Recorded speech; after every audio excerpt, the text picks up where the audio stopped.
This is Doleo, an original thriller fiction podcast presented in serialized format, a chapter at a time. Written by Jared Canton, narrated by Joshua Canton, a SteadyChaos production.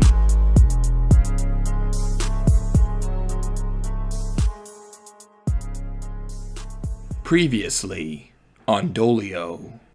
The curtain curled sharply around the hospital bed, fashioning a cocoon of falsely implied privacy. It hung heavily from a steel track, separating the bed from a second vacant bed in the room. I pushed it aside, revealing Latrell, still and bruised.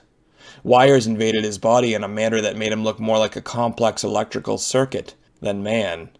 His face was bloated, as if inflated with a basketball pump.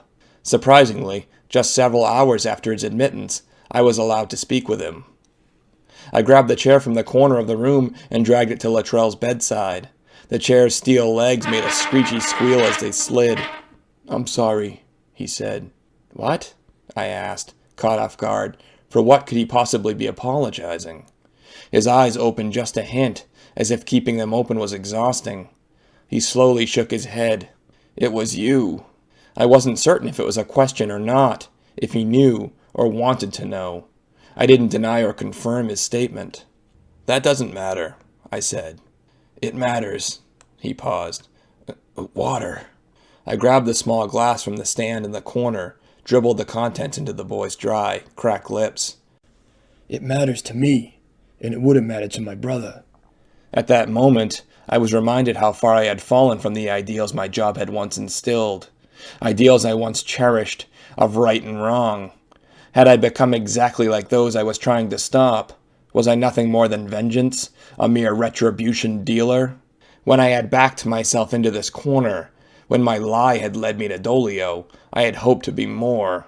Now I wondered, had I gone too far? Or had I gone not far enough?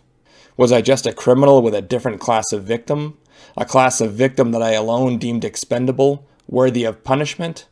Or was I a necessary substitute for a failing system?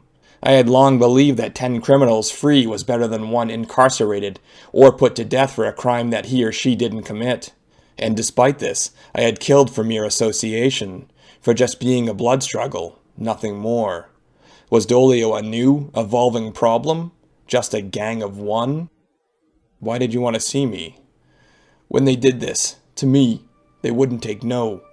Latrell's tough guy mantra from days earlier had faded. His mannerisms, persona, and aggression had abandoned him, leaving a scared kid alone in a hospital. They wouldn't take no? He held up his hand, now devoid of one pinky finger.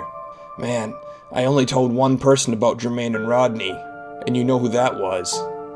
I nodded. "So Rodney tells me Jermaine got killed by some guy dressed up in black, some assassin. And that's the same assassin looking for Rodney." He nodded towards the water again, and I complied. "Rodney says only thing him and Jermaine have in common is they both used my brother for target practice." Latrell's eyes welled up. He swallowed hard. "So you see, they know I had something to do with it.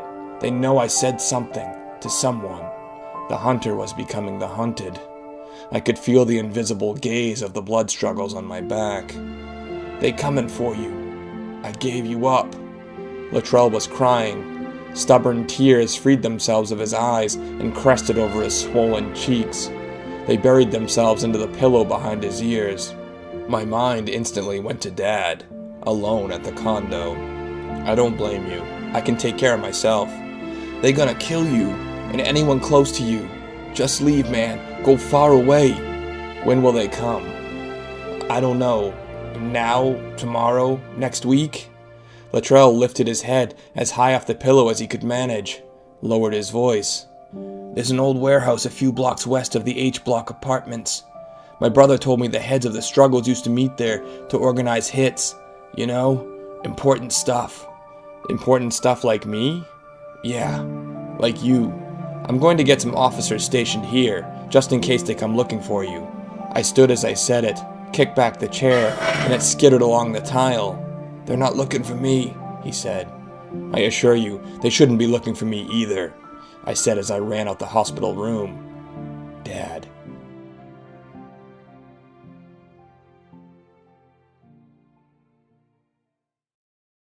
Episode 23, A Man I Knew.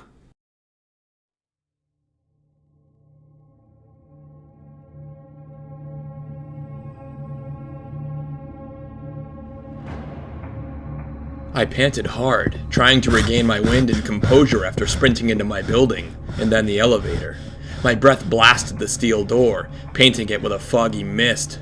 The elevator dinged, and the doors parted with a grinding clank, revealing the front door to my condo. My mind grinded to a halt, like a VHS cassette with a damaged ribbon tape. What I observed presented overwhelming concern. My plan, to deal with the struggles on their turf, would simply not work. I couldn't possibly surprise them in their own territory when they had already planted a stake in mine. The entry to my condo was damaged, and a thin seam of black shadows filled new, unexpected space between the door and frame. Space that shouldn't be there. Space that hinted strongly at forced entry. Dad. Thoughts of what they may have done to him destroyed me, killed reason, and tact, and strategy. Replaced it only with urgency, blind, blood-curdling panic. If I had ever known pain, it was this moment. The moment when my mind sorted through the possible cruelties that these monsters may have carried out upon Dad, as retaliation for my transgressions. The thoughts flooded my consciousness with possibilities, grim, violent, or perhaps worse. I tried to center, steer my thoughts from panic, from the worst-case scenario, to focus on what I could do, on my options. There was a second entrance to the condo, rarely used by anyone but Doleo, accessed by the staircase, an emergency precaution for fire safety. I could take the elevator down a level, transfer to the staircase, and hopefully flank whoever had done this, and kill them, brutally, and without even the slightest hint of hesitation. I hit the elevator button, and the doors slid open immediately. My focus darted back and forth, from purpose to worry. I lost track of time and reason, of relativity to my surroundings. Everything whirled, too fast. I tried to activate my Doleo persona from the alcoves of my malfunctioning brain, but anxiety kept him hidden in Dad's safe, beside the suit, gun, and whip chain. Before I could retreat into the elevator, I heard a latch release, and then the whir of my door. "Going somewhere?" I turned to see a large black man, young, angry, justifiably so, if I were being honest. Behind him, I saw Dad's eyes, filled with the same bravery and determination as the day he last stood. I was just a boy the day Dad went from invincible to chair-bound. It had taken me years to get over the guilt, that my own frivolous pride had driven me to use the discipline Grubbs had instructed to reserve for only the most dire of situations. I had chosen a fight, and I lived owning the disastrous consequences thereof. It had been my choice, my actions, my hubris that had humiliated Brett, drove him to the unthinkable, to his return, shotgun in hand. It was a series of events, a setting and narrative that I had put in motion, events that relegated Dad to a half-life, that turned his legs into lifeless appendages, mere liabilities, and sent his spirit, if only when he thought I wasn't looking, into deep hibernation. Dad had been a man of joy, adventure, and activity. He loved skiing, biking, running, and sports. He was anything but sedentary. And when doctors told him that the bullet would render him incapable of such adventures for the remainder of his life, I wasn't sure if denial, determination, or fear led him to challenge their assertion at every impasse. But challenge it he had, and at 18, just weeks before I left for college, I witnessed firsthand as Dad most fervently challenged his diagnosed fate. Veins tracked down his arms like forked lightning across a moonless night sky, only thicker and throbbing. Dad's arms were strong, his grip fierce. His hands worked down the chalked parallel bars in 1-foot intervals.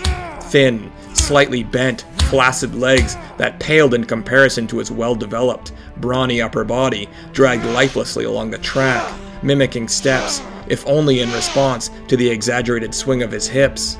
Dad had almost no control over his legs, beyond the ability to manipulate them with a swivel or carry them in a dragging motion behind a body fueled with the strides of determined hands on bars. Sweat beads bubbled before dragging down his brow. They rolled over tense wrinkles in his forehead, down his cheeks joining into larger drips that dangled from his chin, before splashing to the floor. Good, good, Jones, his physical therapist, said at Dad, not to him, his eyes wandering impatiently around the room. I stood on alert, ready to stabilize Dad's movements on the bars if needed. Dad reached the end of the 8-foot track, and through pure will, managed to teeter himself on crumpled, steel-braced legs just long enough to release the bars in reverse direction. He forced a grunt through a clenched jaw, then took another step with his hands. Grunt, step, again and again until he finally relented, falling back into his chair at the end of the apparatus. Dad had made nominal progress in his quest to walk over those several years, but where his legs had fallen short, his heart and arms and upper body had developed and strengthened to make movement, even if not walking, far easier through relentless repetition of rehab exercises. At that time, at just over 40, he looked like a mismatched jumble of parts from two different humans. His face, shoulders, arms, and chest appeared as if they belonged to an athlete 10 years his junior. His lower midsection, legs and feet appeared to be that of an elderly man, small, atrophied, perpetually still and angular. "That's it for today," Jones said, eyeing the clock for the exact second when Dad's hour was over. I often wondered if it was as obvious to my father as it was to me that the good therapist had mailed it in as far as Dad's rehab was concerned. Of the three of us in the room, I often silently hypothesized who believed Dad would walk the least. The obvious leader in the clubhouse was Jones, and I was certain that although I couldn't admit it, I was second on that undistinguished list, and not proud of it. Despite my disability, Dad had believed in me since the first day we met, and in his time of need, I was ashamed that I couldn't blindly afford him that same honor. "That's it for you," Dad replied. Jones turned back, smiled thinly. "Until next time." "No, that's it for you, period." Dad reached from the chair, pulled himself back to the bar and held himself there. His head rotated to face the now halted departing man. Dad balanced wearily on braced legs and let go of one of the bars, rebalanced his weight, knees bent slightly, and let go of the other bar. His body swayed and he fell hard. I tried to help him up. "No!" he scolded, resisting assistance. He dragged himself upright, held the bars firmly now. "Your services won't be needed any longer. You're fired." Jones scoffed dismissively and disappeared through the door. As the door shut, Dad's left leg collapsed, and he caught himself on the bars at his armpits. I couldn't fire that son of a bitch until I could do it from my own 2 feet. Dad never went to another rehab session. I wasn't sure if by propping himself up in that face of a disbeliever, he had achieved his goals, or if through his treatment he had realized he would never meet them. But to this day, I could often hear him alone in his room, working, falling, stumbling, but always getting back up. "Dad!" was all I could manage, because in the carnage of my home, the vision of him was all that resonated. The smaller of the 3 black men stepped forward, bent his hands back at his front, and cracked his knuckles. He smiled. The largest man, the one that had greeted me, closed the door behind me as I entered. He had to thrust his shoulder hard into the door to close it fully. Dad sat defiantly in his wheelchair, backed up to a full-length living room window. A window, now without glass. It had been removed entirely. At his back, an evening breeze screamed into the opening around him. Below Dad, I pictured a horrifying scene in my mind. Hundreds of feet, unforgiving pavement. The skyline of the city blared reds and yellows from building fronts that glowed like a warning of the perilousness of this situation. Dad's chair rested half in, half outside of the window's vacancy, tilted at an angle that defied gravity, as if he should simply slip back and disappear into the night. At the front of his wheels, a thin board answered the riddle as to why he hadn't fallen yet. Slightly thicker than a broom handle, the board fed through the chair's spoked wheels with each end resting against the window frame by mere inches. Any sudden move left or right, death. And the only constant in my life, the only essential player in the story of an unwanted boy, would be lost. I jabbed hard towards Dad without thinking, without a plan, fueled purely by fear of loss. "Don't!" Dad yelled. He elevated both palms upward like a traffic guard. The white thug beside him raised a handgun of some variety, not towards Dad, but directly towards the small board. A hand found my shoulder, squeezed hard, planted me into an armchair. I sat, stared at Dad. His eyes were calm, inexplicably. "Seems you got yourself a hard-on for long drops." The smallest of the 4 men came forward, tipped his head towards the windows, smiled again, stood just feet away, between myself and Dad. Beyond him, I could calculate the desperation of the situation. Odds of 4-1, Dad's precarious predicament. I had let happen exactly what I knew I couldn't. I was a man playing hero, and as Dad has said, you don't play hero. I knew better, or should have. I couldn't fall into these types of situations. I couldn't afford to drag those closest to me into the consequences of my choices. I stared at the murderer before me. Dark jeans, dark shirt, angry crunched up face twisted in anger and disdain. He cleared his throat and hand motioned to the man to his left. It should have taken but a moment to identify the ringleader as Rodney, but until this point, I had not. I knew now, just sensed it. Another man approached my position, eyed me with caution, and pulled a roll of thin wire from his pocket. He wrapped it several times around each arm and wrists, fastening both to their respective chair arm. I pulled hard, flexed my biceps. The chair creaked under the stress and the wire pressed into my skin. Thin red trails shadowed where wire met forearm. I glared back at Rodney as he walked towards the fireplace, wrapped his hands around the grip of the black, iron poker. He pulled it from the rack and used it like a cane as he marched slowly across the floor of the living room. The poker tapped at the hardwood every few strides. He stopped, just feet from Dad, turned to face me, nothing in his eyes. He used the poker to tap at the board securing Dad's chair. He rapped 3 times gently, causing it to shift angles slightly. Each tap twisted the board, just slightly, further diagonally. Simple geometry dictated that the further diagonally it slid, the less distance it traversed across the window frame, and the less firmly it held. The board now bowed noticeably under Dad's weight. "Stop! What do you want?" I felt compelled to ask, even though Dad and I already knew. "You watch the news?" Rodney asked. I nodded. "Then you know that a vicious, unprovoked attack was launched against my brothers the other night." Dad scoffed audibly. "Something to say, cripple?" Rodney turned to him. I wanted his attention, his wrath on me. "He finds it hard to believe an attack against your gang could be termed unprovoked," I clarified, not wishing to anger him, but not seeing much choice. "I figured a prosecutor might find this hard to understand. You are still a pros, right?" "Makes sense. You police types get medals for killing black men." I glanced at Dad, not sure how much he had told them. He shook his head, almost unnoticeably, at least to anyone but me. "You think that was me?" I feigned shock. "You did speak to that rat Luttrell, didn't you?" I nodded. "And that rat told me he didn't speak to anyone else." "I'm a prosecutor. I speak to hundreds of witnesses, cops, lawyers, judges, and rats, as you put it. You think because he spoke to me about his dead brother, a dead gangster no less, that I went vigilante on H-Block? Are you insane?" My head rung. It took a second to realize that the large white man had backhanded me across the temple. So hard, in fact, that I could taste it. Metallic. The blood dripped around my brow, down my cheek, and into the corner of my mouth. "Watch your words," the goon demanded. Rodney nodded at him approvingly. "I have dead brothers on my watch. I can't let that go. Letting that go is like swimming with sharks in a pool of blood. It just invites more blood." Rodney paused, turned to the man nearest me, who delivered another vicious fist to my temple. I returned my head upright without a sound. Rodney continued, not missing a beat. "I have some kind of assassin asking for me by name. I have one lead. You. Now I'm looking at you, and to be honest, you're not that impressive. If I had to guess, I'd guess you ain't this Doleo freak." There it was again. Freak. "But let's just say you are that freak. If I kill you, then I am safer. My brothers are safer, and I send a message not to fuck with us. Now if you were me, what will you do?" "Just take me. Shut up, Ryder!"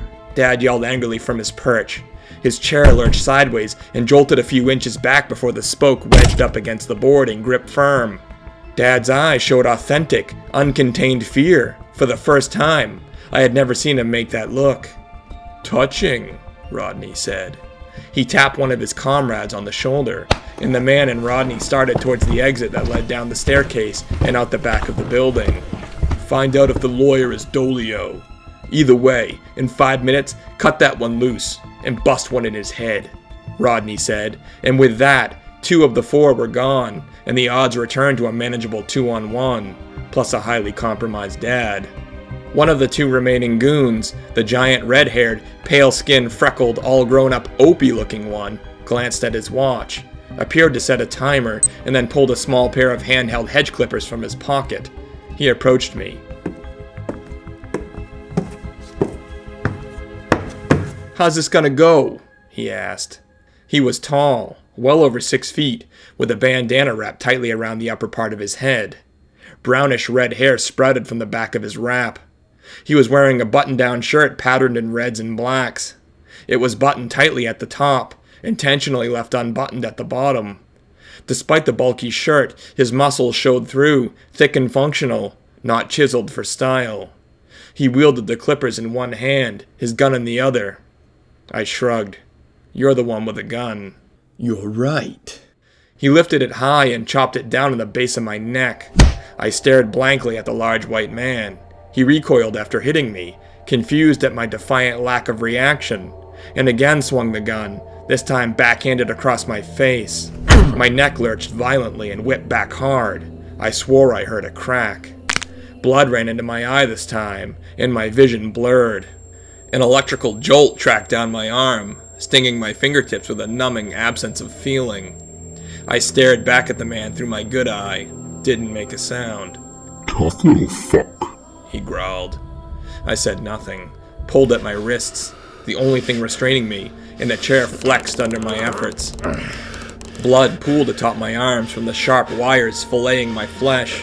The chair I was fastened to had come in a set, an expensive set, and it was the first time I had ever regretted having the means to buy quality furniture, because I knew without a doubt I could have easily shattered a shittier chair. The man buried the gun in his waistline and smiled. He held the clippers up to his comrade across the room. The other man, black, smaller, dressed in similar styled clothing, smiled widely. "Do it up," he said, encouraging my assailant. The white guy held the clippers like a knife and dug them forcibly into my chest. They weren't sharp, just angular, and he stared at my face, just inches away as he twisted. My shirt dampened, then soaked through with blood from the impact point. He twisted harder, and my shirt saturated through with a light stream of blood. I said nothing, didn't make a noise. "Are you Doleo?" Again, I said nothing. "Let's see how you like losing body parts." He reached for my pinky finger, and I wriggled my hand, pulled the finger free of his grasp. "Stop this!" Dad shouted. The thug managed to stabilize a pinky. He slid the blades over it, and with a quick, effortless squeeze, the tip of my finger sprung into the air. A stream of blood squirted, decorating the floor with a crimson stripe. "Hope you don't like finger foods," he cackled a hearty laugh. Rage infected my body, mitigated only by how helpless the situation had proven. 2 armed men, me, fully restrained. Even if I could break free, either could kill Dad before I could even put one of them down. I stared at my mutilator, again suppressed sound, withheld the satisfaction he sought. "Are you Doleo? Answer and the pain goes away. Say nothing and your ring finger is next. Was marriage in the plans?" I said nothing, and he again reached for my hand. 3 stiff knocks on the door stopped him. "See who that is," Opie instructed. The black man walked to the door, opened it 4 inches, and immediately thrust his arm into the opening. When he lurched his arm back, the door flew open and Kinsley followed, staggering into the room. She fell to her knees in front of me. As if she didn't see me, her head flew in the direction of the large white man, and her face instantly flushed ivory white. Her mouth gaped, and she stared at him in disbelief. "Well, we meet again!" He smiled knowingly and walked towards her. I had no idea what he meant until I saw her scratch at her arm, her scar, instinctively. Kinsley looked to me, and I wondered if the shame I felt painted my face in the same manner that it haunted my soul. She sat frozen in disbelief, incapable of hiding it. Again, I had managed to pull those I care about into the line of fire. I had to do something. "I always hoped we'd run into each other again, under better circumstances." The large white man smiled at her and licked his upper lip. She said nothing, cried defiantly. avoiding eye contact, trying to back away. "I'm sorry about your junkie friend. I told him to pace himself. Some people just have no self-control. But this time, it's just you and me. It's too bad. You just missed Rodney. We could have had a reunion." It made no sense at first, but then I recalled Rodney's file. The one charge against him had been an assault outside of Kinsley's hospital. Had she been the victim? Had a friend? Had she refused to testify? Had this crime been the origins of her scar? Was this, her being a victim, the reason she so inexplicably supported me? Agreed to help? When nobody of her caliber, her promise and skill and decency should have even considered this mission, this life? Had I dragged her back into the jaws of her most crippling fears? I had to get her out. But who would get me out? Opie checked his watch. "Time's up," he said with a grin. "Ditch the old man, pop the lawyer. Then we'll take her someplace quiet and catch her up on what she missed last time." He locked eyes with Kinsley and grabbed himself with a balled fist. He glanced back at me, let out a grunting chuckle before rotating towards Dad. In one calculated motion, he placed his palms to the sky, let out a nonchalant and shattered the board between Dad's wheels with a kick. "Dad, no!" I screamed as the wood burst and splintered. Dad's chair lurched backwards through the window and the chair plummeted downward, followed by Dad's torso. "Mr. Daniels!" Kinsley cried. An arm lurched back inside the window, backhanded, and strong fingertips clamped the window frame, grasping desperately, seeking a stronger hold. His fingers flexed, and then began to slip free of the edge, but before they could, he threw out a second arm, and clung to the opposite side of the window frame, like a downhill skier poising to launch himself through the starting gate. As he sat there, arms stretched, the world as I knew it, as hopeless and daunting as it had felt for the last several weeks, flipped on its head yet again. Miraculously, Dad swung his midsection, lifting his feet back into the window to the floor. He carefully positioned his angular, misshapen legs, using his upper body strength, and aligned them awkwardly onto the floor at the window's edge. In one amazing motion, he slungshot himself from the window's vacancy, upright onto wobbly legs. He lurched his right hip forward and his right leg staggered outward a half step. He pushed off the window with his arms and leveled himself fully upright on feeble, twisted legs. I saw effort and determination and the wetness of sweat on his face as he forced his body to take the smallest of steps forward. He walked. With all of his might, all of his strength, he took a second, small, awkward, incredibly challenging step forward and fell towards and grasped the shirt collar of the retreating, shocked white man. Dad lurched his elbow back in one motion, his other arm steadying him on the couch, and as if pulling the cord to start a lawnmower, with all of his upper body strength he'd developed through the years of fight and perseverance and rehabilitation, he threw the gangster in reverse toward the open window. Opie oscillated his arms desperately, to no avail. A flood of inspiration overwhelmed my body. I didn't just not feel pain now. I felt nothing, saw nothing, sensed nothing. I don't know if it was rage, or pride, or inspiration, or a feeling of obligation to match the amazing feat of my father, but I wrenched my arms wildly with all of my might. The wire carved deep into my arms, mangling flesh, but I ignored consequence, pushed through, and with a final roar and thrust, my right arm broke free, and the wooden arm it was attached to came with it. From it, a long screw protruded downward, menacingly propped within the board fastened to my inner arm. The smaller black man rotated his gun towards me, but he was too late. Way too late. I finished swinging my left arm towards him before he ever raised the gun. It dragged most of the wooden remnants with it, and the overpriced chair shattered against his shoulder. His gun fell to the floor, and he screamed with surprise. I lurched forward and swung my right arm at his head. The screw at my inner arm buried itself into his temple. I pulled it back. Pinkish, wet gelatinous flesh dangled from its end, and I swung a second time. This time I buried the screw into his eye, and a splash of blood found my face. I pulled my bloody wrist free from the chair remnants, retrieved the board, and then charged the man, driving the nail through his neck into the wall, pinning him there. I roared a primal, uncontrollable scream, releasing minutes of pent-up rage. I felt lightheaded as I turned to locate Dad.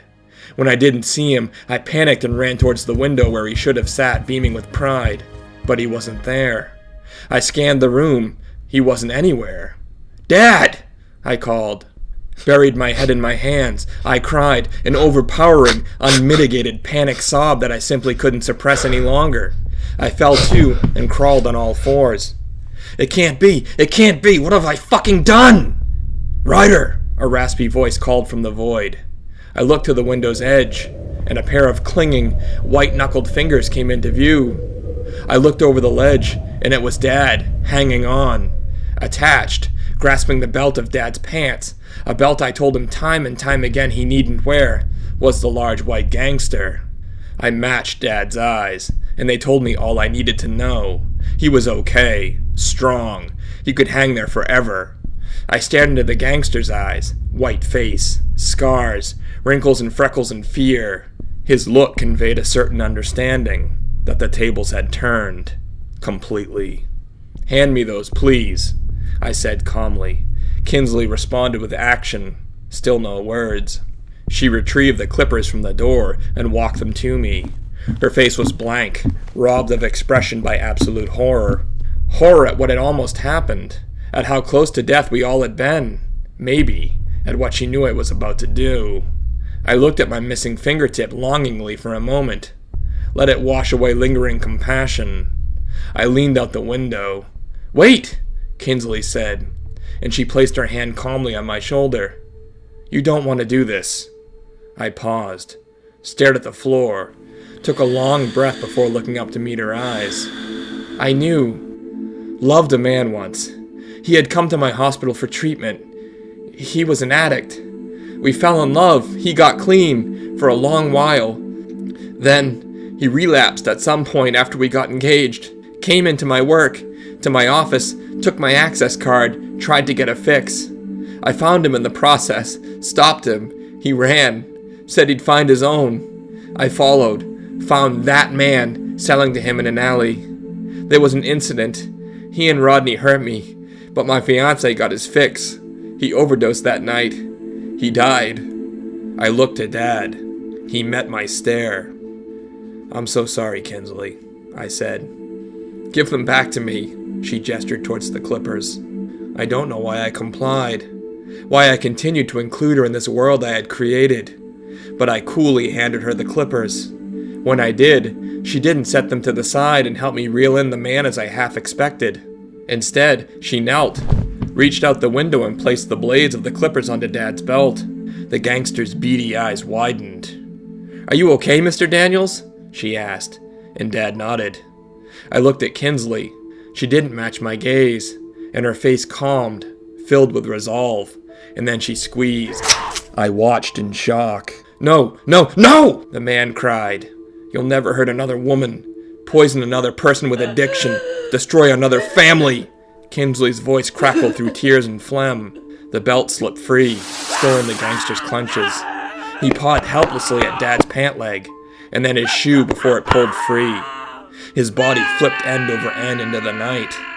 I heard him land, felt a pang of regret at what I had just let Kinsley do, and reeled Dad into the condo. We rolled onto our backs, sprawled across the floor, and Kinsley collapsed beside us. I exhaled, closed my eyes, felt Kinsley's body against my own. Imagined she felt warm.